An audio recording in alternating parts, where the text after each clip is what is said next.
The viewpoints expressed on Night Fright are not necessarily those of the host, the staff, the sponsors, or the affiliate stations. Tonight's program may contain graphic themes or images. Viewer discretion is advised.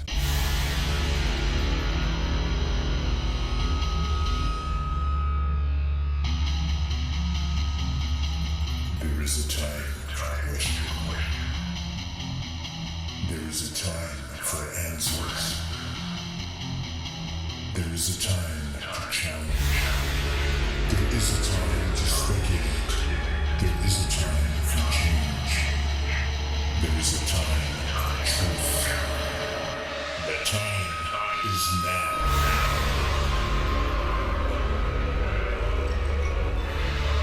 Welcome to Night Fright, your voice in the dark for harmony and conspiracy.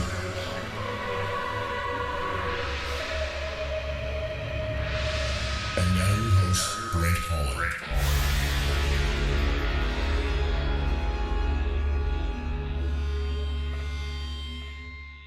Showtime. Welcome to the show, everybody. I'm Brent Holland, and welcome one and all to Night Fright.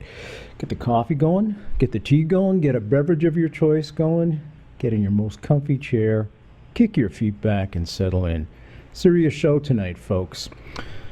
As a premise to the show tonight, just let me read this quote from our guest tonight, Jerry Meldon's book, The Great Heroin Coup. The United States war on drugs is a ghost war. If you look for long-term results, they simply don't exist. The visible people, the real warriors of the drug war, are the DEA. They are the ones who are busy trying to roll the giant rock back up the hill, while the CIA and the money men make sure that it rolls right back down again to refill veins and noses, generating fortunes for gangsters, banksters, and corrupt politicians, and funding for secret and dirty wars. Unfortunately, narcotics are a very important part of the world economy. Now listen to this line, folks. This is ominous and terrifying. If drugs were removed, the economy would probably crash. Many bank systems certainly would. Let me repeat that again, because this is terrifying. If drugs were removed from the world economy, that economy would crash, and the banks along with it. Now, the war on drugs has been used as an instrument to suppress poor and indigenous people, workers and farmers, rebellious students, and leftists all over the world, all over the globe. Our guest tonight, Jerry Meldon, is Associate Professor of Chemical Engineering at Tufts University in Medford, Massachusetts. He has written extensively about U.S. foreign affairs, intelligence operations, and narcotics trafficking for the Boston Globe, ConsortiumNews.com, and other media outlets. Okay, Jerry, let's jump in right away. I want to start at the end, so to speak, where we currently are, and then work backwards. I want to show that there's a template in place for the control of heroin, and that template has been in place for a long, long time. I was wondering if we could start in Afghanistan, in current Afghanistan, and show how the drugs being sold on the streets of America funnel right back to fund terrorists. Can we start with that, Jerry? Well, I'll try, but I also want to give credit to my co-author, Henry Kruger, who is responsible for much of what is written in the book, which I translated, the original edition from Danish a long time ago. I did contribute to the new chapters in the newly released revised edition. So that's my way of begging off from seeming like an authority on everything. But no worries. It also has a foreword, folks. The book is I'm pointing to it, by Peter Dale Scott, and fans of the show will know that name for sure, especially connected with the Kennedy assassination, and he's a good friend of mine as well. Yeah, he's great. So I actually am more comfortable talking about Afghanistan because it evolved. It almost began to evolve when the first edition of the book came out, so it wasn't really a big thing then. But it has remained a scene of destruction and horrific losses of human lives, and it just goes on and on, as you know. And you never really, you only really rarely read in the newspaper about the heroin traffic. It's almost as if it were not so that Afghanistan is and has been the source of 90% of the world's illicit opium supply, and hence heroin. And it's almost a well-kept secret, although after one of the stages of the war, of which there have been many, there have been multiple wars, around 1990, it was finally admitted after the Russians were driven out of Afghanistan by Islamic fundamentalists we supported, including Osama bin Laden. It was finally acknowledged that one of the leading mujahideen jihadists, Islamic fundamentalists, who was named Gulbuddin Hekmatyar. I have to apologize if I'm not pronouncing it correctly. That who had received the most aid from the United States over the past 10 years, and the Saudis who funded the fundamentalists against the Russians, he was a major heroin trafficker all along. Now that was 1990, and he's back, and he's come back many times, and he's still, as far as I know, profiting from the heroin traffic there, and he's been a terrorist all along. He's been on our side against the Russians, but he's also fought against us. And most recently, he's been in the news a lot, actually, although it doesn't talk about him as a heroin trafficker. He's trying to negotiate peace with the Afghan government in Kabul, which it's hard to understand this, as it is hard to understand many things about the wars there. It seems to be that the Afghan government and he are trying to squeeze the Taliban, who are the real power brokers in Afghanistan, out of the picture. So it's doomed to failure. But stranger things have been going on in Afghanistan. But the main thing is that it's the source of much of the heroin on the streets of New York and Chicago, and you're never really told that it comes from there. No, that's the thing. And folks, there's a story I want to share with you. In Afghanistan, in order to try and cut down on all the farmers that are growing poppy, as Jerry just told you, 90% of the world's opium poppy comes from there, comes from Afghanistan. And then it gets channeled through various distribution networks right across Europe and ends up in the veins of people, as Jerry said, living in New York, living in Toronto, everywhere. All that money that's paid for this goes right back into the Taliban's finances. So, in effect, we're creating a circle where we're actually funding terrorists and we're over there combating them. So what happens is they say, okay, well, let's get rid of the poppy fields.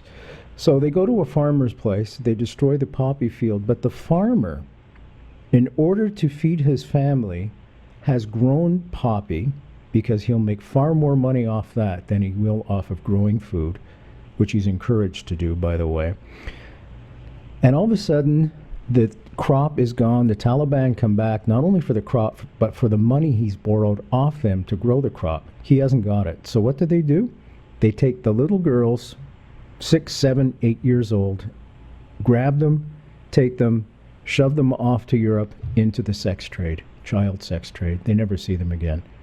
This is the type of stuff we're dealing with. And Jerry brought a very good thing to the forefront as well, where, talk about strange bedfellows. People will come together. We've seen this time and time and time again. Warring factions will come together in mutual benefit. And this is exactly what's taking place in Afghanistan. How did all this start? You had mentioned, Jerry, the Afghan invasion by the Soviet Union going back to the early 80s. Is that when it all began in Afghanistan? It's a longer history, but as far as American involvement and American exacerbation of pre-existing conflict, it started with the Carter administration of all administrations. Usually, as you said, in the 80s is when most people assume America got involved with the Reagan-Bush administration. But Jimmy Carter, who was a Democrat, had a national security advisor, and I always have trouble pronouncing his first name at least, Zbigniew Brzezinski, who is still hanging around. And it was his idea, and I remember him from the Vietnam War era, supporting the war in Vietnam. He was an Eastern European emigre and very anti-Soviet. So I should just interrupt you here for a second, Jerry. I just want to tell people listening in Montreal, he's a McGill alumni, by the way. I didn't know that. Yeah, he is. Yeah. I'm sorry to interrupt you, I'll Jerry. say, so it's not all our fault. So, oh no, we have MK Ultra too. Trust me. Right. Oh yeah, I remember that. To get to that yeah. So Brzezinski saw a great opportunity to give the Russians their own Vietnam quagmire, and this is not exaggerating because he used almost those words, and he said, we can lure the Soviets into Afghanistan and then they'll have their Vietnam. Because there were Islamic fundamentalists, among other guerrillas, who were fighting the Afghan regime, which was very closely allied with it was a satellite of the Soviet Union to some extent. And they had started a kind of civil war on a low level against the Soviet-supported regime in the 70s and late 70s, and Brzezinski said, well, the Afghanistan is an important country to the Soviets since it's on their border, and they don't like unrest there. So why don't we add a little fuel to the fire and start supporting and funding the most extreme of the guerrillas, which were Islamic fundamentalists. So the Carter administration actually started that, and the Russians invaded around the end of 1979, so such that when the Reagan administration came in after the November 80 election and took over in February, one of the lead items in its agenda was to pour some oil onto that fire and start supporting the guerrillas trying to oust the invading Soviets, so that we could bog the Russians down in their own version of Vietnam. And it actually they were bogged down there for almost 10 years and only withdrew after losing many lives and without victory, and by the way, many Soviet soldiers addicted to heroin, Afghan heroin, the way American soldiers got addicted to Golden Triangle heroin in the war in Vietnam. So that's when it started. But so in 1990, the Soviets left, but there was a vacuum. Yep. And the guerrilla warlords fought among themselves, and one of them was this Gulbuddin Hekmat Yar. And it's a long story that goes on from there, but the most important outcome of that was that Osama bin Laden was one of our intermediaries with the other Islamic extremists, and by funding them over all those years, we were in effect what I call incubating Al-Qaeda. That's a very good way to put it. Now, I was going to ask you, what is one of the goals of these warlords? Is it power? Is it money? And what type of money are we talking about? Well, I don't know. I'm sure power is a big thing, and I'm not a real expert on the warlord culture, but many of them profit from the most profitable resource in Afghanistan, which is the opium traffic. So, to this day, there's fighting in Helmand province, Mm-hmm. which is one of the centers, if not the biggest, the province that is the biggest source of opium. And there's lots of fighting going on there to try to wrest control of it from the Taliban, which, as you say, has been profiting from the heroin. And that's a prime motivator as far as I can see.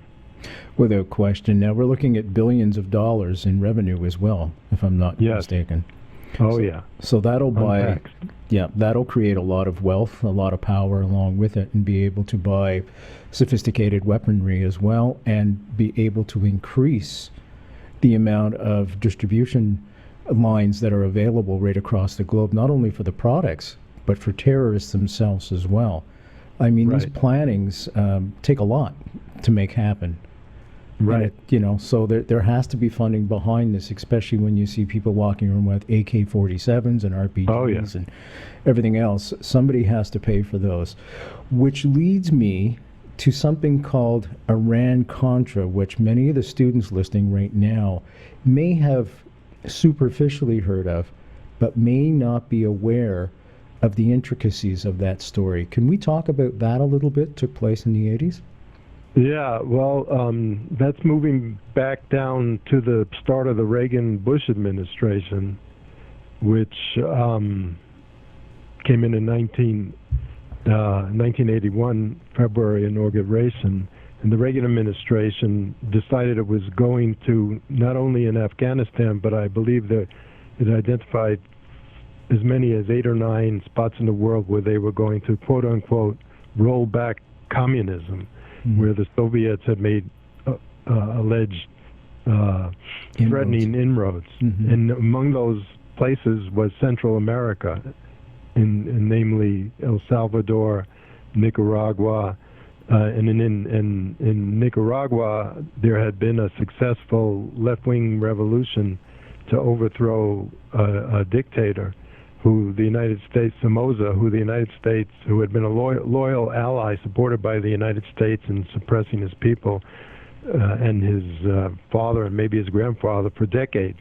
So the Sandinista revolutionaries overthrew them prior to the Reagan administration coming in, and they saw that as entry for the Soviets into our doorstep in Central America. So that led to the support of an army or a guerrilla army known as the Contras, which are basically the remnants of the secret police of the dictator Somoza. So it's very complicated, Byzantine. But for the Reagan administration, in particular, CIA Director William Casey, he was kind of spearheading all of this. He was the one with the ideological drive even more than Reagan, and they saw red there, and they didn't care who we supported as long as we were drawing blood from people that the Soviets had supported. So we got involved in counter-revolution, trying to oust the Sandinistas, and the Congress at one point outlawed that. They because the Contras were themselves terrorists, and the Reagan administration was actually forbidden from supporting the Contras after several years. So in order to get around that, the Reagan administration resorted to various ways of continuing to fund these counter-revolutionary Contras, one of which was with proceeds from the cocaine traffic, and so that there came the drug angle, and then to this day I don't quite understand it.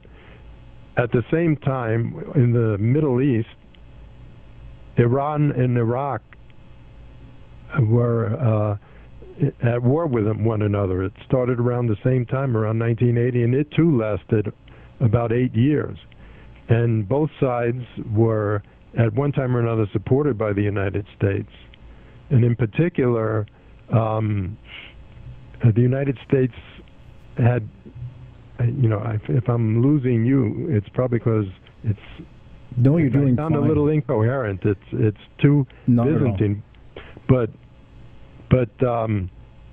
it was at that period the switch from the Carter administration to the Reagan-Bush administration. A lot had gone on because that year not only had the Soviets invaded Afghanistan in 1979, but the Ayatollahs led the Iranian Revolution that ousted the Shah of Iran. Yeah. So they were perceived as our enemies, especially after hostages were taken prior to the election of November of 1980. But despite the fact that the Iranians were our perceived enemies, in order to fund the Contras, arms were illicitly sold to the Iranians. So that's the Iran part of the Iran-Contra affair. And proceeds from those, profits from those sales, at least the official version says this is what happened, were redirected to illegally support the Contras. So that was Iran-Contra, a combination of selling arms to our perceived arch enemies in Iran and tolerating drug trafficking. It was mostly Colombian kingpins who were sending drugs to the cocaine to the United States via various stopovers in Central America. We allowed them to do that in return for them providing funding to the Contras. Unbelievable. I should give some context about the Iran-Contra thing too, folks. It took place between 1985 and 1987, right in the middle, as Jerry exactly right. Iran and Iraq were at war. Now, I'll stick on Iran-Contra for a second. What happened was Iran backs several, and to this day, backs several terrorist organizations. Among them is Hamas, another one is Hezbollah. Now, you've all probably heard of Hezbollah, and they're not nice guys. They hang out in Syria and also in Lebanon. In 1985, approximately, they kidnapped 7 American hostages and held them hostage. So the Reagan administration approached Iran because Iran was the proxy. They fund Hezbollah, they maintain Hezbollah. Hezbollah is kind of the outsource biker gang, if you will, of Iran. So Reagan approached the Ayatollah secretly. The Reagan administration, I should say. It was never proven Reagan actually had anything to do with this. And said, we're going to give you arms from Israel. Now, Iran still doesn't recognize Israel as a country, but they were willing to take Israel's arms quick enough in order to fight this war that they had with Saddam Hussein. And they were desperate for arms. And one of the reasons was when the Shah left Iran in 1979 and the Ayatollah came in, the Ayatollah was seen as this messianic figure, that he was going to save Iran and bring it back to some kind of religious, not a theocracy, but a religious stature, and everything was going to be great. It wouldn't be based on Islamic law, but it would be based primarily on democracy, so everybody fell for it. Within months, he chopped off the head of the current leadership at the Iranian armed forces because he was afraid of a coup. Now, this is important because when you get rid of the generals, when you get rid of the colonels, when you get rid of the majors, there's nobody left to command the army. It's also important because the Americans had provided arms to Iran during the Shah's regime, and Shah means king. The Shah was no sweetheart, trust me. He was a dictator. He had a secret police force called the SABIC as well, and they did dastardly things, absolutely barbaric things. All that to say is, Saddam Hussein, who shares a border with Iran, saw an opportunity to take over Iran because they had no longer any standing army that was being led by anybody with experience. So he decided to attack Iran. Okay, Iran-Contra. Once again, Hezbollah, right arm of Iran, takes hostage 7 Americans in Lebanon, holds them in Lebanon. Reagan administration approaches Iran and says, look, we know you're in the middle of a war. We're going to give you armaments. Now, we can't have direct influence on these armaments, so we're going to ship them through Israel. Israel's going to sell you the goods. We're going to take that money you give to Israel, and we're going to give it to the Contras in Central America. I hope that's clear. It sounds about right to me. Yeah, and that's basically, folks, another day in the Middle East. And deals like this go on all the time. And at the center of all this is heroin. There's so much money there that can be siphoned off. Well, there's also oil, you know. So yeah, for sure. That's been, you know, it's hard to say what the Washington's main motive is. It's probably oil more than anything else, and of course it's very complicated because of the Israel-Palestine thing at the same time. Mm-hmm. Not to mention any number of other conflicts. So, you know, but you added a lot to that picture, and if the students can follow that, they get an A in one of my classes. Thank you. It's so complicated. It is very complex.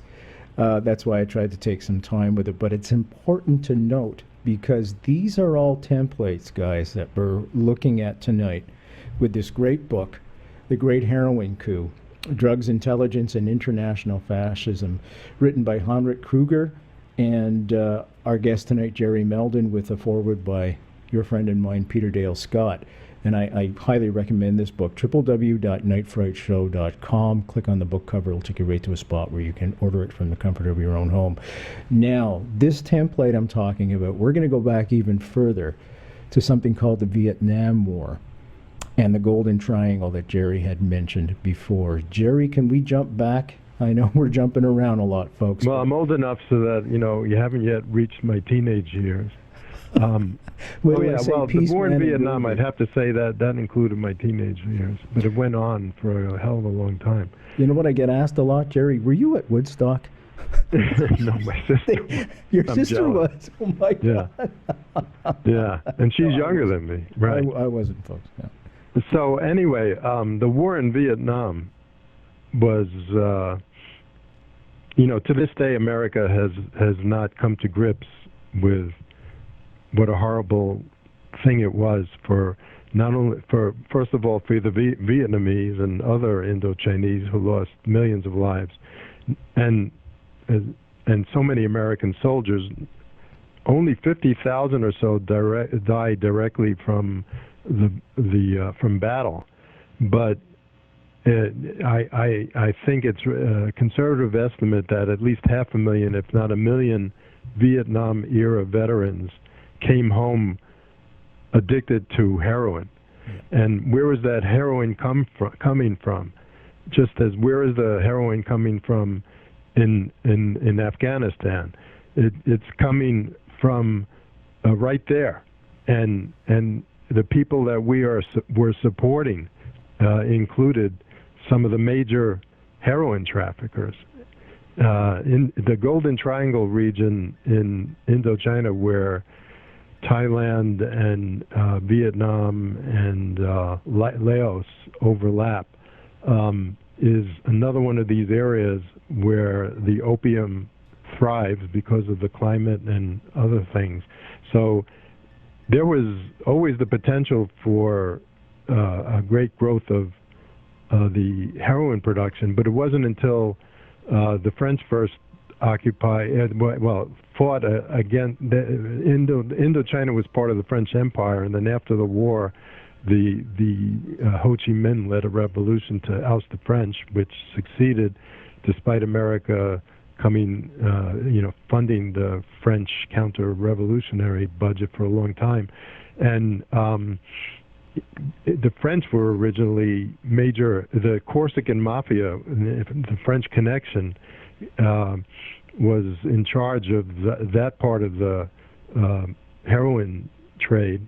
And then when the United States took over, we started secretly supporting what were known as the Mio tribesmen and other opium growers there. And we recruited them to fight on our side against the North Vietnamese. And by doing so, we were amongst our support was providing aircraft to ship the opium for them, including just down the street to Saigon, where the American soldiers were. And so many American soldiers got addicted to heroin, and most of the heroin sold on the streets of American major cities in the late 60s and early 70s was coming from right there. So it was a pattern that would repeat itself in Afghanistan, and on a different scale and with a different drug, mostly cocaine, in Central America. In fact, the real authority on the politics and geography and agriculture of opium and the heroin trafficker is Professor Al McCoy at the University of Wisconsin, who wrote a book that I read a long time ago. It was called The Politics of Heroin in Southeast Asia, and it was about Indochina. But once the war in Afghanistan proved to be a boon to opium production in that part of the world, he revised it and called it The Politics of Heroin, because he added 100 or so pages about people like Gulbuddin Hekmatyar and other terrorist heroin traffickers. So it's a repeating pattern.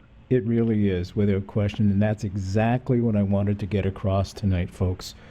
This is a repeating pattern that we in the West do over and over and over and over again. The JFK Assassination, the definitive book by Brent Holland. From inside the Oval Office to Dealey Plaza, first-person witness accounts. Order yours right now. nightfrightshow.com. As I read in that opening quote, drugs are so enshrined and integrated in the global economy that if we turned it off now, the economy would crash. That is terrifying to me. Absolutely terrifying. So we're chasing our tail is essentially what we're doing over and over and over again for money. Okay, you had mentioned that France was in Indochina. This brings up the French connection, of course, and I'd like to go back to the beginning now, if you will, of your book with none other than Monsieur David, Christian David. David. He's the main character of the book, and as you know, the reissue version that came out in January has the forward, the incredible forward by Peter Dale Scott, yes, which is about 20 pages long, and then the first three parts, which amount to 20-odd chapters. That's exactly what was the original version, and that original version, which I read in fact in Danish, because I was in Denmark in 1976 or so, was most of it was about the amazing career of this French gangster named Christian David, who's still alive, by the way, and his story is unbelievable, and I could take the next couple of hours talking about it. Would you like a short version? Okay, Reader's Digest is good. Yeah. Christian David was a little bit above a small-time gangster in I forget which city. It wasn't Marseille. Was it Marseille? I thought it was. It might have been Marseille, but he wound up there. But he was a gangster, and he wound up in prison for some crimes. Now, what happened, and here's another Byzantine part of history, is, the French had this empire which slowly eroded after World War II, and there were revolutions and various reasons for that. But one of its major possessions or colonies was Algeria, and there was a horrible war for independence by the Algerians that lasted many years throughout much of the 50s, going into the start of the 60s. My timing might be wrong. No, you're right. You're right. But how that ties in with Christian David and leads ultimately to the French Connection blew my mind when I read it, and that's why I offered to translate it, which I did. The French government had to deal with, on the one hand, the revolutionaries who were trying to liberate themselves from France, and at the same time, there were the colonists there, and the French soldiers who had policed that era who were invested in not letting the Algerians have their independence.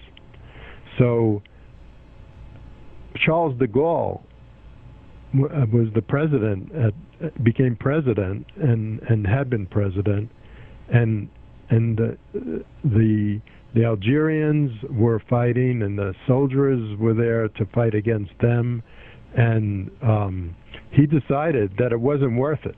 The French was investing a lot of blood and money to hold on to it, and he just decided to cut his losses and to award the Algerians their independence. But the French, who I mentioned a minute ago, who were invested in there, the colonists, the settlers, the French army, who had been there for a long time and had established themselves there, and God knows what else they had established, they resisted and refused when de Gaulle said we're going to end the war and give them their freedom.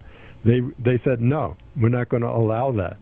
And to make their point, they terrorized France. They started bombing, setting off bombs in Paris and elsewhere.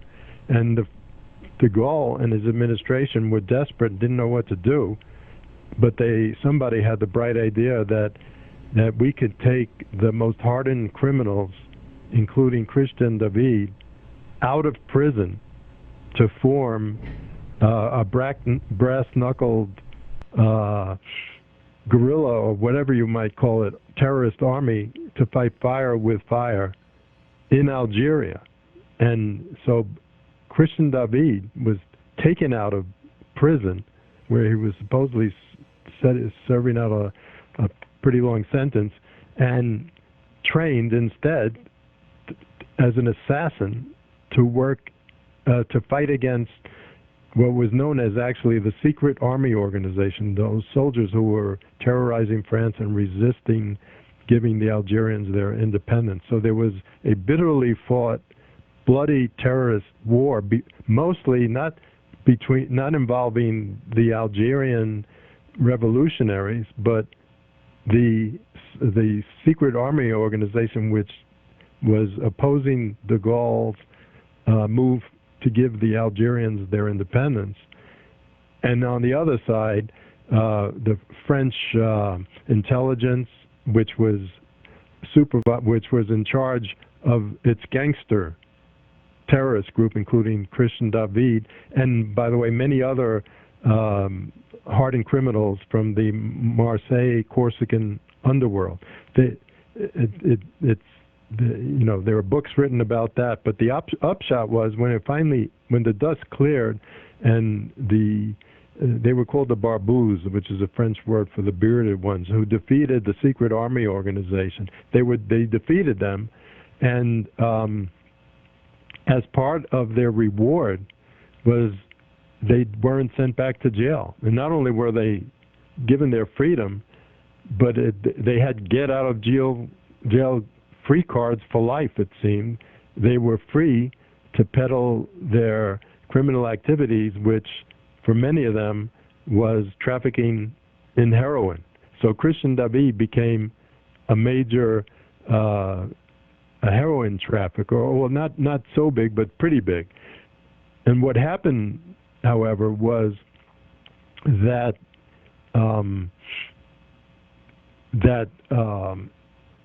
he I forget exactly what led to it, but oh yeah, I'm sorry, I'm slipping here. No, that's Showing my fine. age. That's fine. I'm showing my age because 21. Okay. one additional element of the Byzantine history here was that another French colony was Morocco, French Morocco, That's right. Casablanca, etc.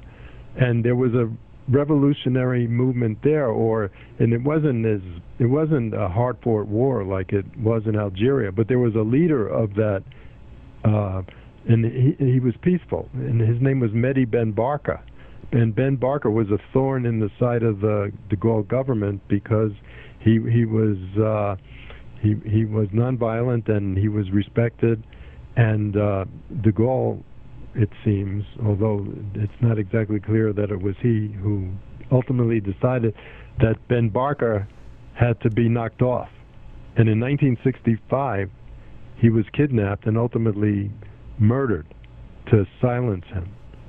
And the French intelligence agency, SDECE, which is like their CIA, this French SDECE had been assigned the task of getting rid of Ben Barka. It's believed that they assigned it to, among other gangsters, Christian David. Mm-hmm.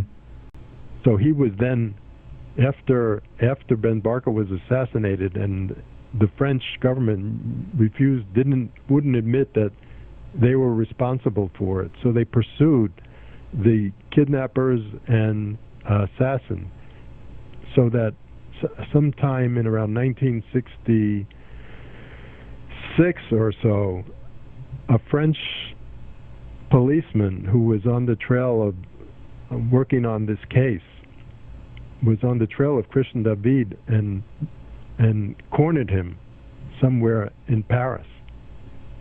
He was shot to death, and Christian David is believed to have pulled that trigger. Mm-hmm. So he was now wanted for murder. His friends in the Corsican mafia, who were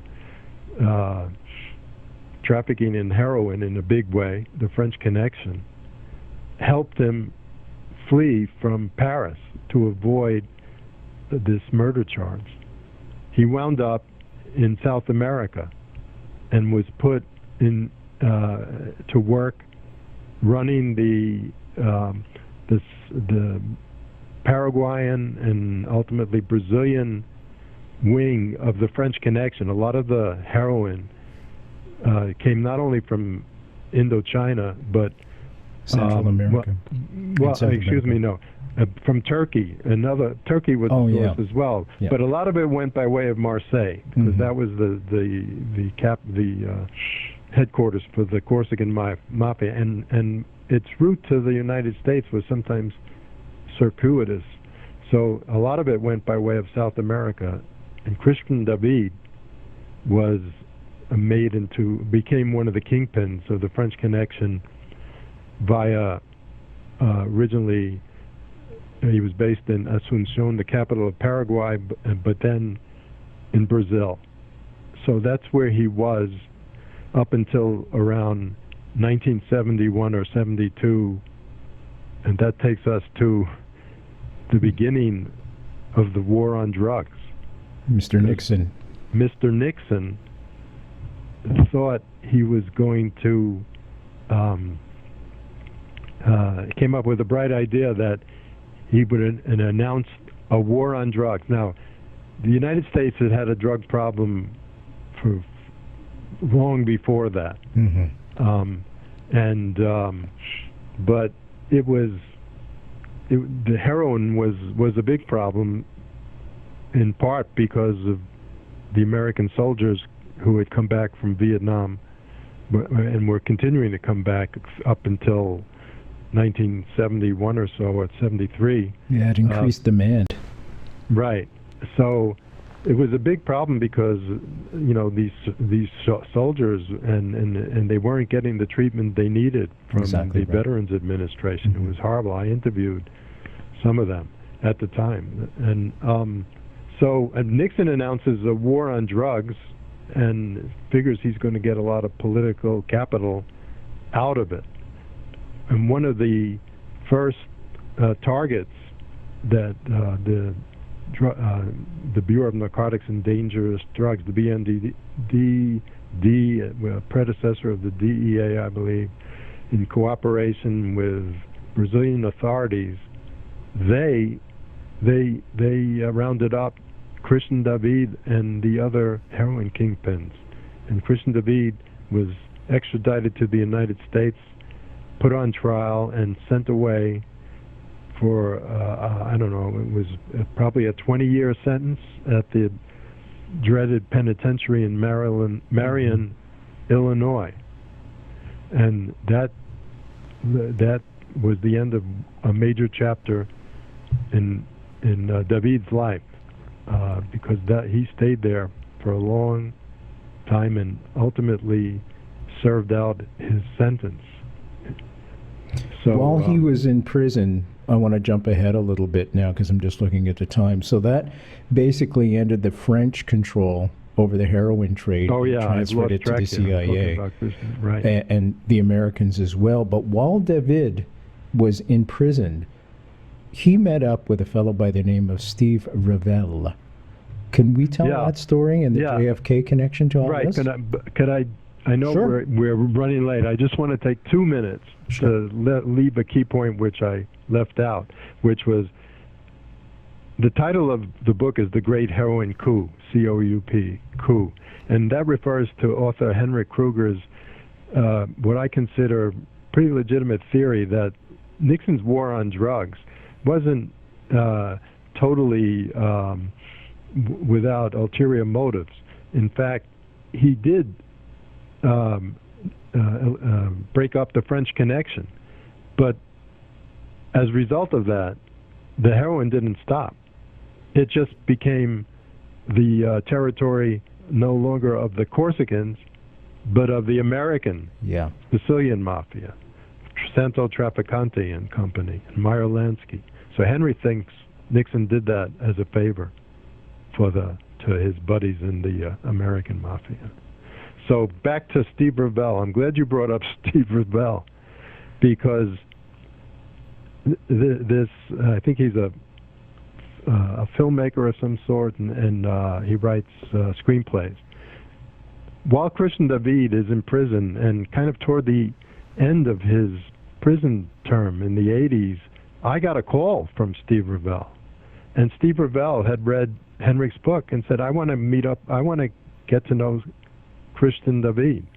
And he interviewed him as soon as he was let out of prison, or maybe even before, and tried to help David because he was wanted by the French for that murder of the lieutenant in the Ben Barker case. And he was going to be, the French demanded his extradition. Exactly right. So David made a deal with him, apparently, that if Revell used whatever legal connections he could draw upon to help David fight extradition successfully, David would tell him his story. The story about the JFK assassination and who including the JFK assassination, which Revell was especially interested in. And the shooter. Mm-hmm. Right. And maybe even back then, I wasn't aware of it, but there was a theory that it was actually French gangsters of Christian David's milieu who were given the contract to kill JFK, and Revell wanted to get it straight from the horse's mouth.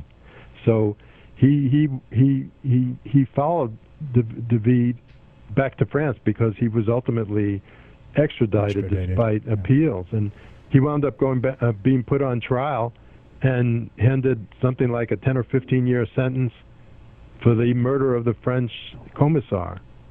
And during that time, Revell interviewed him and got some story from him. That ultimately contributed, no doubt, to Revell's being Oliver Stone's research assistant for the film JFK. Exactly right. Now, David claims that it was a French, I was going to say a Corsican mob member, but a French member of the mob, I guess you could say, was the shooter on the Grassy Knoll. Partners. Yeah. Right. And E. Howard Hunt, in a quote-unquote deathbed confession to his son, St. John Hunt, who, by the way, will be on the show in several weeks, so we're going to be talking about this in depth, also said that there was a French shooter on the Grassy Knoll that took the fatal shot. I was wondering if we could talk about Jean Sarty and Souetre. Well,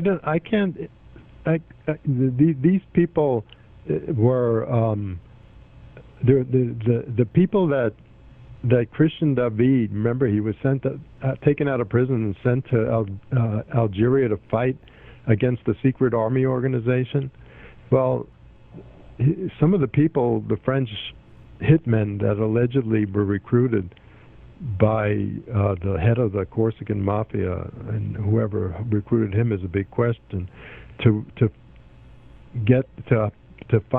hire assassins to kill JFK. It seems like it was a mixture of the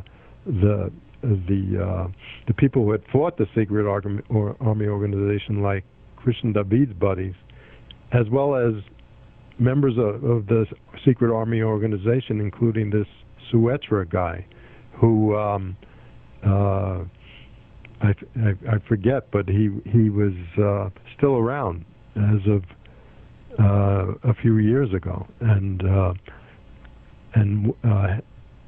was interviewed, was, I think, caught unawares and was asked about all of this. So you probably know more about this than I do.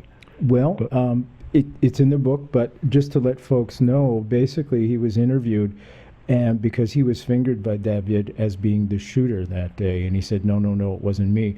And he fingered somebody else. What is interesting in all this, everybody's fingering each other in the mob, this French connection thing, but nobody is fingering Lee Harvey Oswald. Right. And that's what stuck out in my mind.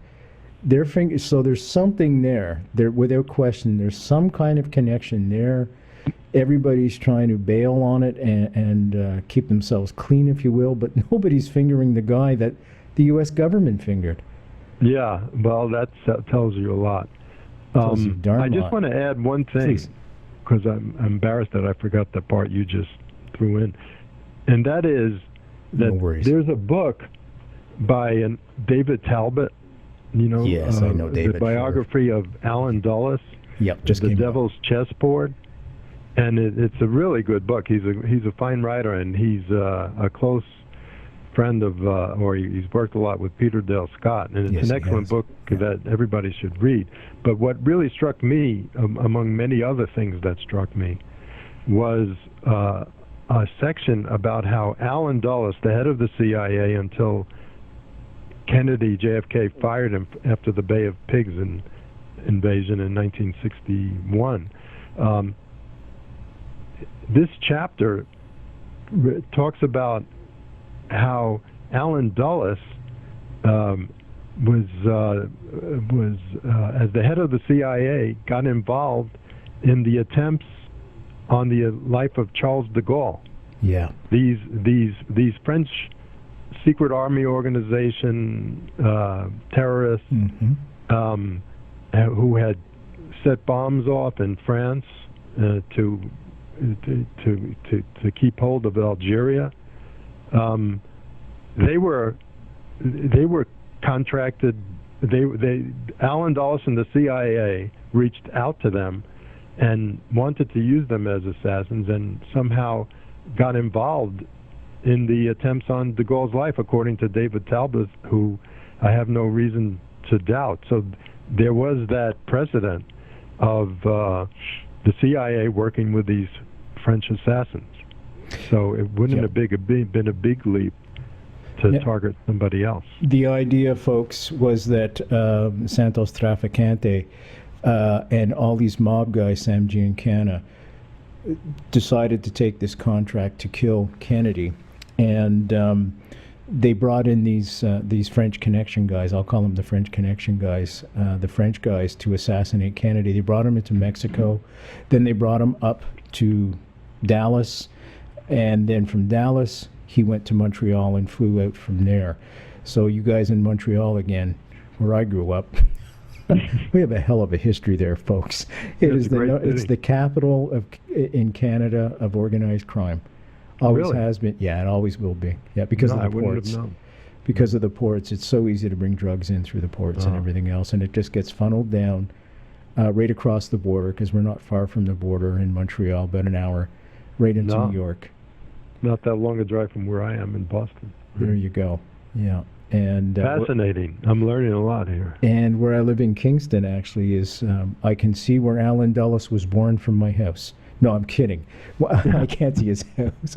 But Watertown is just across the border, which is a stone's throw, virtually a stone's throw.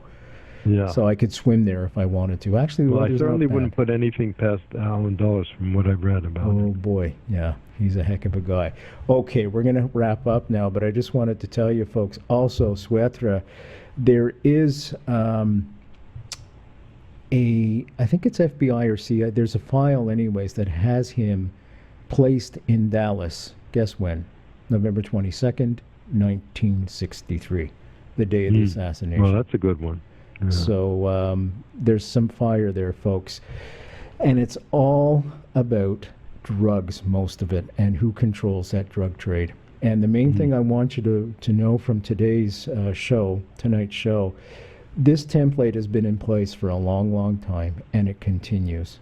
And it's only us that can do something about it.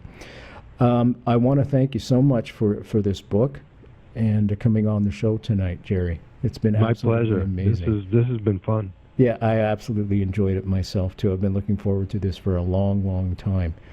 Folks, the book is called The Great Heroin Coup, Drugs, Intelligence, and International Fascism. The author, Heinrich Kruger, and our guest tonight, Jerry Meldon. And the foreword, of course, is by Peter Dale Scott, also a Canadian from Montreal and a McGill alumni. That's absolutely correct. Yeah. So it all comes together there. Right.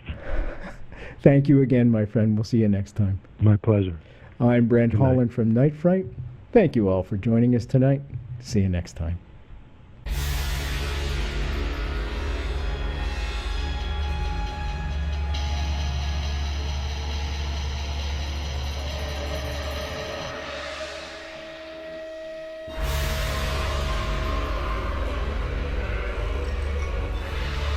You're listening to Night Fright and your host, Brent Holland. The time is now. Your voice in the dark for paranormal and conspiracy.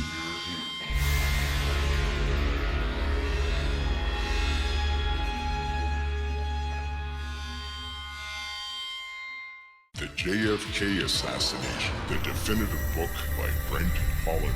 From inside the Oval Office to Dealey Plaza, first-person witness accounts. Order yours right now, nightfrightshow.com.